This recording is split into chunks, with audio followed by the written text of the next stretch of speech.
Speaking of carbs, the paleo diet gets blamed for being a low-carb diet a lot of times.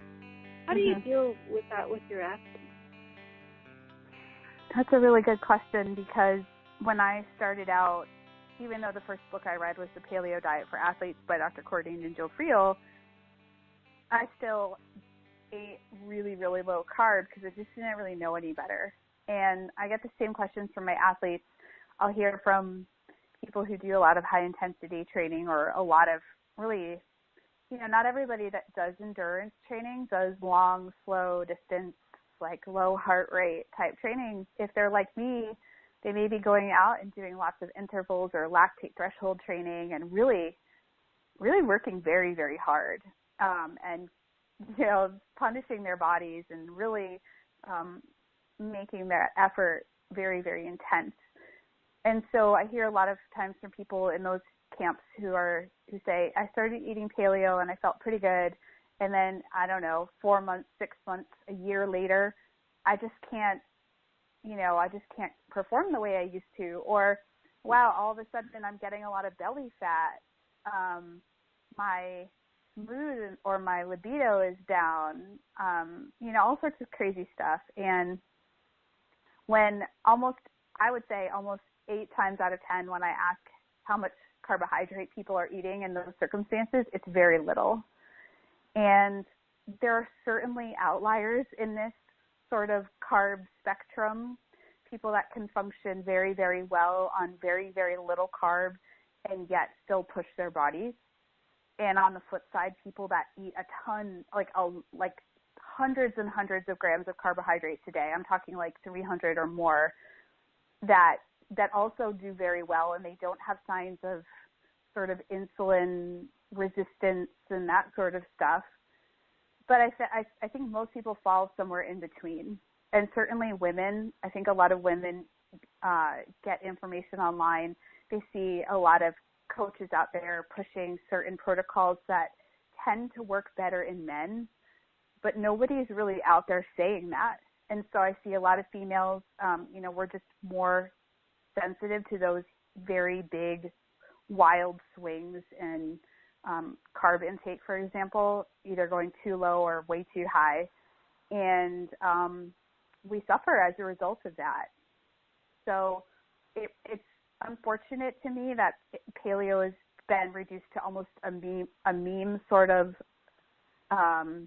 snapshot that says, okay, you're not going to eat any carbohydrates and you're going to eat like a caveman, which is just ridiculous, because we know that ancestral diets widely varied, from the sort of the Inuit who eat very, very low carbohydrate to the Catawbans who eat a lot of carbohydrate and everything in between, and so it's like, paleo is not a historic reenactment of what our Paleolithic ancestors ate. We can't make it that, but we can use our current knowledge of physiology and our context, because at the end of the day, you are N equals 1, and really figure out what the best mix is. And that might change over time for somebody as well.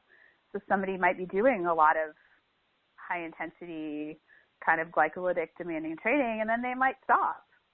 So maybe it's time to adjust that sort of thing. And you kind of have to be willing to tinker and experiment around and sort of say, well, we know kind of what's within a paleo framework, but ultimately I need to know what works really well for me, because I am a unique set of circumstances.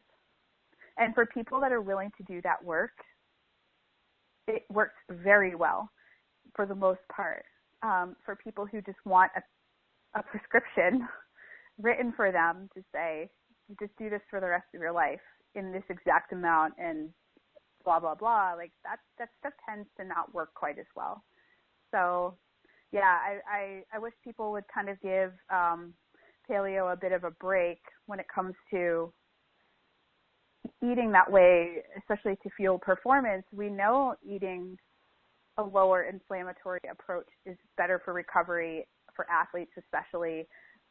We know that for the most part, you don't need a true excess of carbohydrate to be able to function really well, but you do need some for most people if you're going to perform well. So, you kind of have to know what your goals are and adjust accordingly, I guess I would say. Is that something that you help people with when they need some help? Yeah, I mean, I do some one-on-one coaching and I do some small group coaching. I have people reach out to me all the time, and, you know, I can take a look in general and see, like, you're eating very little carbohydrate, whether on purpose or just by accident, and, hey, just add in a couple sweet potatoes a day, or, you know, increase your carbohydrates a bit. And I hear a lot of people come back to me and they're like, wow, that made such a difference. I feel so much better. I perform way better. Life is just better. So, yeah, I mean, I do hear a lot of success stories. Sometimes people want to get really detailed with me, and in that sort of relationship has to be a longer-term thing, because if I'm going to know what your intake is like and sort of help you adjust it over time, I mean, that's a much more long-term type of approach. Yeah. So basically what you're saying is you kind of adjust your carbs by checking with yourself on how you're feeling and how your energy level is. Is that the kind of it in a nutshell? Yeah, I mean, I would say take a look at all the sort of markers of health, not just scale weight. It has to be a much more holistic viewpoint, right? How are you sleeping? How do you recover from your training? What is your mood like? What is your skin, hair, and nails like? What is your digestion like? What is your libido like? What are your energy levels like in general?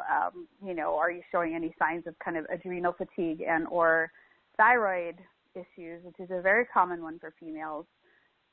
We see a lot of people kind of go too low carbohydrate, and then they end up having thyroid downregulation and stuff like that. So, you know, you kind of like, are you putting on muscle mass if you're training? That sort of stuff.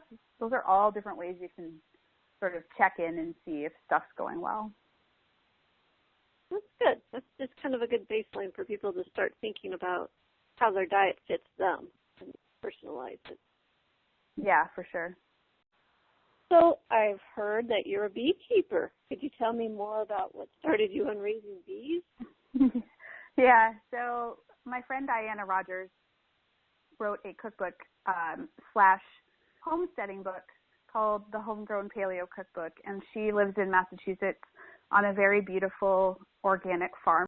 And she put out a Facebook post, I guess, last year. Actually, it was probably toward the end of 2014, and said, would anybody like to keep bees or chickens?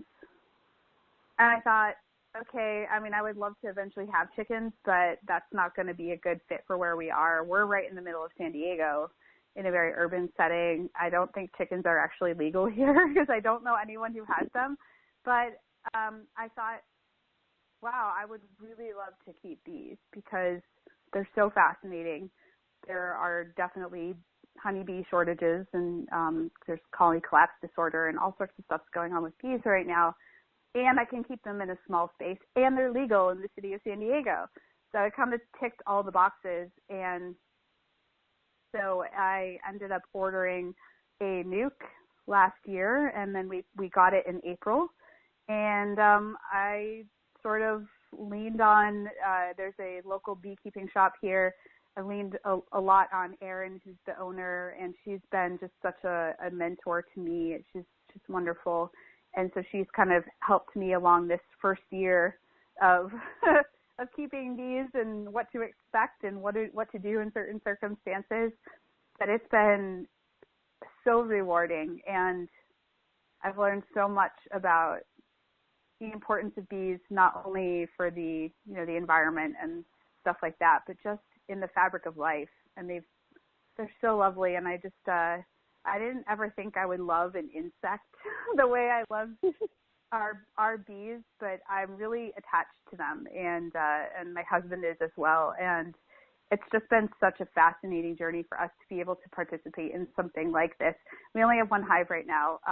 I would like to get another one at some point, but we would literally have them in a very tiny spot.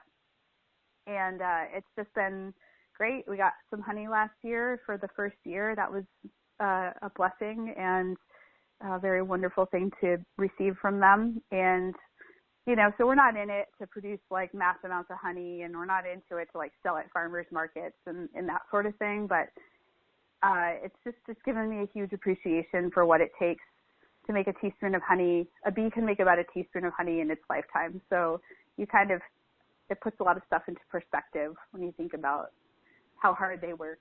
So we've had some interesting things happen. Our queen died at the end of December, unfortunately.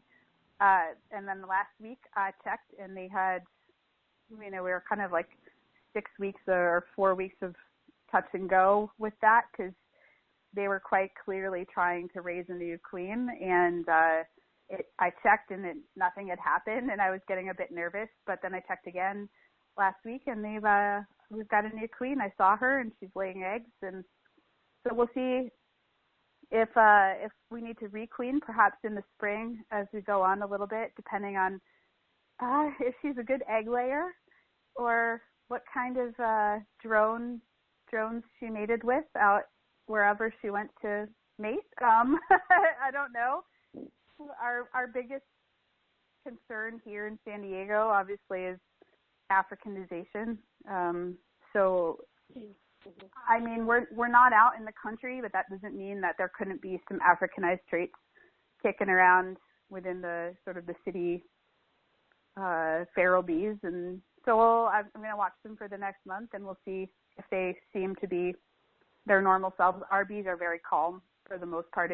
If I inspect them on a nice day, they're generally just don't even care that I'm in the hive. I mean, I've got my protection on and I'm using a smoker and all that stuff, but I don't have to worry about them being really aggressive toward me. So we'll see what ends up happening with that. But it's been an absolute trip, I'll tell you that.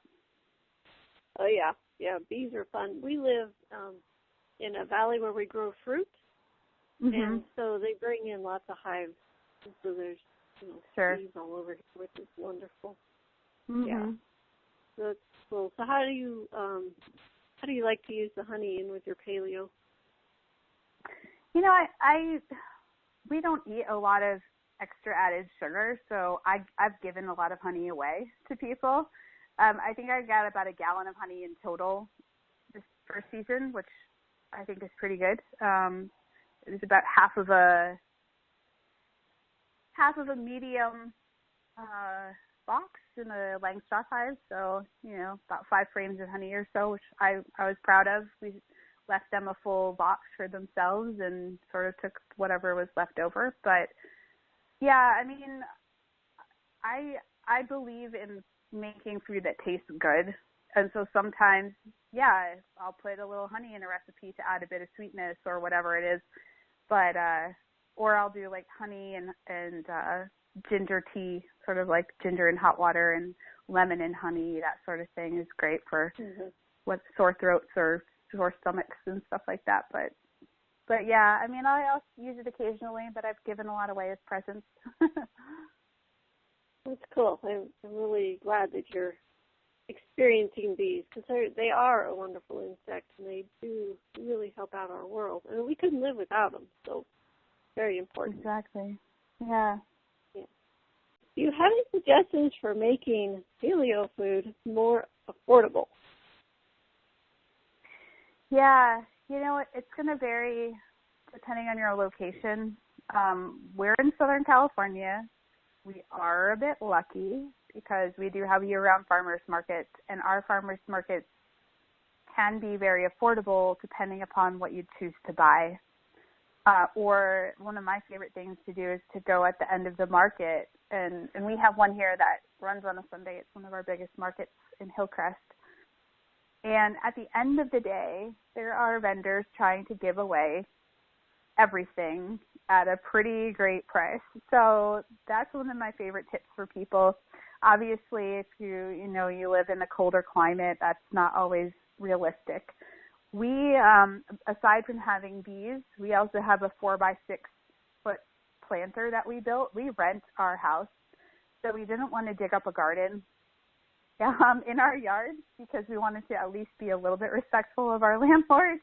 And so we just built a 4x6 planter box and plant stuff in there, and it's not enough to feed us fully, but it is nice to supplement what we've got, coming in from the store. So, we have that. I mean, I've done container gardens before on the porch, that sort of thing.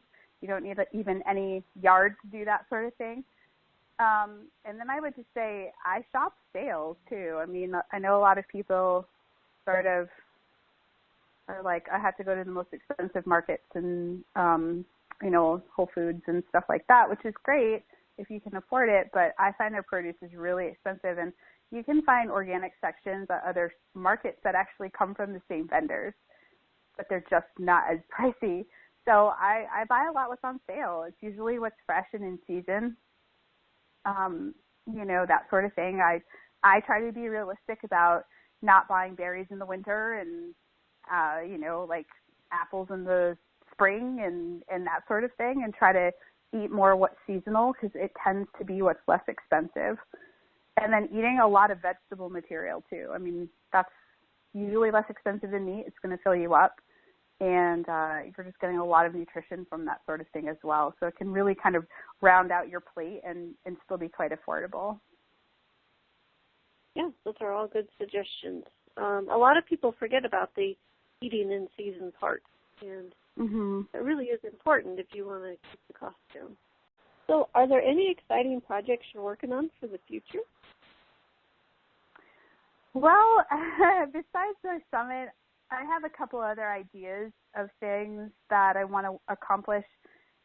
This year, I tend to be a type of person that likes to chase a lot of, I get distracted pretty easily by fun ideas. And so I get a little, if I'm not careful, I can spread myself a little too thin, because I really do love what I do, and I love having the autonomy to choose to work on whatever I want to work on. But that being said, 2016 for me is kind of a year of focusing on projects for me that rate a 10 out of 10. And so I've kind of cut down the amount of things that I think I'll be doing this year past the summit, and that will take us through kind of the first quarter of the year. But I do have actually a project that I want to work on related to my podcast. I do ask my guests what they think is the most important ingredient in building unbreakable humans. So I have an idea that's sort of built off of that idea of what does it mean to be quote unquote unbreakable. And so I'll be probably working on that. I was joking that I might not write like a cookbook per se, but one of the things I would love to do is publish a book of photography and recipes at a company that have to do with my cat. So I'm kind of a crazy cat lady. We only have one, but she is quite entertaining and very cute, and she likes to kind of sabotage my food photography. So she's actually become kind of a thing. So I don't know, I might work on something related to that. And then I think this fall we may try to work on sort of a live event, a weekend retreat or something like that here in San Diego. It sounds like a wonderful year. Yeah. Yeah. Definitely. We have 5 cats. And I know about sabotage. Yep. I have one that if he runs out of food, he goes in my bathroom and unrolls my toilet paper. Like, thank you. Yeah, that's funny. So your work has helped so many, and there's many of us who would like to see you continue. So how can anyone listening stay involved with your work? Pretty easy. Anywhere on social media or on the internet that you can type in Stupid Easy Paleo is probably going to take you to the most stuff that I have going on in terms of food and recipes in the website. And then I also have another website that I'm working on, and it's slowly coming to life, and that's StephGaudreau.com, which is just my name. And that is sort of a coaching space and a space to write about things other than food and recipes, because I kind of started to realize that a lot of people just wanted to come to Stupid Easy Paleo for recipes, which is fine, but I have a lot of other stuff that I want to talk about too, and a lot of stuff that I know is important to overall healthy lifestyles. And sort of living your best life. And so I'm starting to get some content on there and write some blog posts about all kinds of other stuff that I really love to do. So StephGaudreau.com or Instagram, Steph.Gaudreau is the other place. And, of course, Harder to Kill Radio, which is on iTunes or Stitcher. Nice. So how did you come up with the name Stupid Easy Paleo? Oh, gosh. Naming a brand, it started as a website. Naming a website is, I would recommend people really be thoughtful about what they choose to call their site. Mine came about because my friend Jen, who owns a CrossFit gym in Oregon, her name is Jen Cheragino. She owns CrossFit Oregon City with her husband. I read a recipe of hers at one point, and she's like, now, that's not just easy, that's stupid easy. And I thought, well, I looked for Easy Paleo. This is back in 2011, mind you, so there were like hardly any paleo websites. But I looked, Easy Paleo was taken. And so I said, all right, well, I'll be Stupid Easy Paleo. And that's how that name came about. And, it's kind of unique, I guess. It sticks out. I've gotten some emails in the past. It's like, I hate that you named your website Stupid Easy. It's just stupid. I hate that. And I mean, at this point, I'm like, I can't change it. I guess I could if I wanted, but it's become its own thing, and it has a life of its own, and it's recognizable. So, yeah, that's how the name came about. There was no grand plan or strategy, and almost no thought went into it. So there you go. That's the story.